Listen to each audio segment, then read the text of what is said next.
possible to avoid potential liability for contamination by leasing property instead of purchasing it outright? And how would you do that? Well, this is Steve Jones. I mentioned that you can avoid, I don't know, you can avoid the risk, you can lessen the risk, and it's a function of what you're leasing. If you're leasing real property, there's case law that indicates that you can succeed to an owner liability depending on the amount of control that you exercise. So if you're leasing real property, I don't know that it's possible to completely avoid that risk. You can mitigate it. If you're leasing assets, I think it's much more likely that you can do so. Any other thoughts on that point? This is Ken Cornell. I would just comment, too, that much like the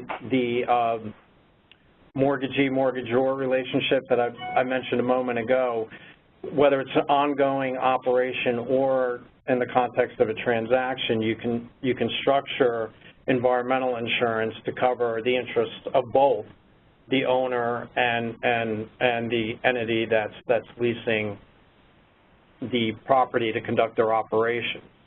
And a lot of times there may be a requirement in the lease that puts that responsibility on the part of the entity that's leasing the property if their operations could cause an environmental problem.